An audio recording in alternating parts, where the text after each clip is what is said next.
দর্শক, আপনারা যেটা দেখছেন ভিডিওতে, এই যে দেখা যাচ্ছে, এইটা হচ্ছে ধাবা।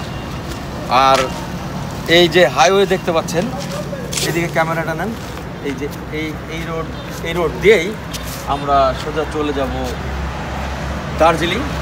তো দার্জিলিং যাওয়ার পথে এরকম অনেক ধাবা পাওয়া যায়, যেটা আমরা এখানে দাঁড়িয়েছি। আমরা এখানে রান্না করে খাওয়ার জন্য আমাদের গাড়িতে সব কিছু আছে, সরঞ্জাম আছে। আমরা যে গ্রুপ ট্যুরে এসেছি, আমরা এখানে ভাড়া নিয়ে আমরা রান্না করে খাওয়া দাওয়া করে আবার আমরা রওনা করব। আর এইখানে যে রেস্টুরেন্ট আছে, স্টোর আছে, এখান থেকে আপনি সব কিছু কিনে এখান থেকেও খেতে পারবেন। আর এখান থেকে রান্না বাড়া করে আপনি ভাড়া নিয়ে খাওয়া দাওয়া করে এটার যে ভাড়াটা আসে সেটা দিয়েও আপনি এখানে সব কিছু গোসল, খাওয়া দাওয়া, বাথরুম সব কিছু আপনি সারতে পারবেন। এর জন্য হয়তো 2-2,500 টাকা মতো ভাড়া নেবে। তো এইরকম ধাবা ইন্ডিয়ার সব জায়গাতেই পাওয়া যায়। বাংলাদেশের অনেকটা যে হোটেল সিস্টেম করা বা রেস্টুরেন্ট টাইপের এইরকম অনেক আছে। দর্শক, আজকে আপনাদেরকে একটা নতুন জিনিস দেখাবো, সেটা হচ্ছে ভারতের ধাবা।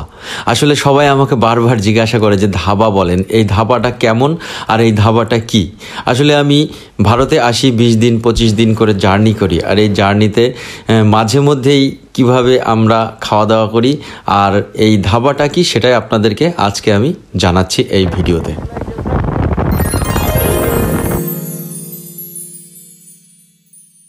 এখানে আপনি খাবার কিনেও খেতে পারবেন, আবার যদি গাড়িতে খাবার থাকে রান্না করার মতো রান্না করে খেতে পারবেন। আপনাদেরকে এই জন্য ভাড়া দিতে হবে আর কি। তো আমরা যে গাড়ি কন্ট্যাক্ট করেছি এটা পুরোটাই সে করবে আর কি, যে রান্না বাড়া, খাবার দাবার যা লাগবে সব নিয়ে এসে এখানে রান্না করে আমরা যে কয়জন আছি সেই কয়জন আমরা এখানে এখন খাওয়া দাওয়া করব, গোসল করব, বাথরুম যার লাগবে বাথরুম সারবে, সেটা এখান থেকে আবার আমরা রওনা দেবো আমাদের গন্তব্যে।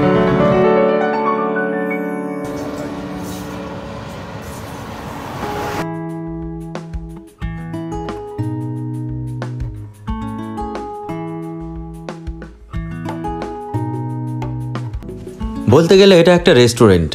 আর এখানে আপনি রান্না করেও খেতে পারেন এবং খাবার কিনেও খেতে পারেন। এখানে রান্না করার জন্য যে টাকা দিতে হয় সেটা দিয়ে আপনি রান্না করে এই রেস্টুরেন্টের ভিতরেই খেতে পারবেন এবং এখানে আপনাকে কিছু টাকা পরিশোধ করতে হবে।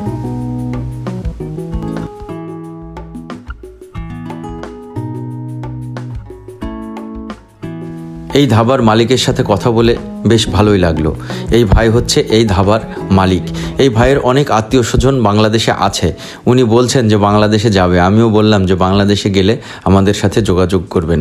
আর এই ধাবাটি প্রায় 100 বিঘার উপরে এই জমি নিয়ে এই ধাবাটি তৈরি করেছেন। ওনার প্রায় 300 বিঘার উপরে সম্পত্তি আছে এই ইন্ডিয়াতে এবং ওনার অনেক আত্মীয় স্বজন বাংলাদেশে আছে। উনি যে শুধু ধাবাটা তৈরি করেছেন বাস পার্কিংয়ের জন্য না, এখানে গাড়ি, অনেক রকম গাড়ি পার্কিং হয়, কার, বাস, লরি, ট্রাক, কার্গো সব কিছুই এখানে পার্কিং হয় এবং ড্রাইভার, প্যাসেঞ্জার সহ অনেকেই এখানে খাওয়া দাওয়া করে, গোসল করে, বাথরুম করে, সব কিছু করে। এরকম ধাবা আপনি ভারতবর্ষের অনেক জায়গাতে দেখতে পাবেন। সব জায়গাতে এরকম ধাবা আছে মানুষের সুবিধার্থে। এটা বেশ ভালোই, আমার কাছে খুব ভালো লাগে এই ধাবাগুলো। এই যে আমরা যখন এই মেঘালয়ে যাচ্ছিলাম এদিক দিয়ে, এই ভাইয়ের সাথে পরিচয় হলো। এই যে দেখছেন যে ব্যাকওয়ার্ডস যে রেস্টুরেন্টটা, এটাই হচ্ছে ভাইয়ের। ভাই বেশ আন্তরিক, অনেক কথা বলে ভালো লাগলো। ওনার আত্মীয় স্বজন বাংলাদেশে আছে, ভাই যাবে বাংলাদেশে বেড়াতে। তো আসেন বাংলাদেশে, হ্যাঁ। আর আপনার সাথে কথা বলে খুব ভালো লাগলো, আপনি অনেক মজার লোক। বাংলাদেশে বেড়াতে আসলে অবশ্যই যোগাযোগ করবেন ভাই, হ্যাঁ। আচ্ছা, তো ভালো থাকবেন। তো দর্শক, আপনাদেরকে দেখিয়ে দিলাম ভারতের ধাবা কেমন হয় এই ভিডিওতে। আর আজকের মতো এখানেই বিদায় নিচ্ছি। এখনও আমার চ্যানেলটি যারা সাবস্ক্রাইব করেননি অবশ্যই সাবস্ক্রাইব করে দেবেন। আর আপনাদের সাথে আবারও দেখা হবে নতুন কোনো ভিডিওতে। সেই পর্যন্ত সকলে ভালো থাকুন।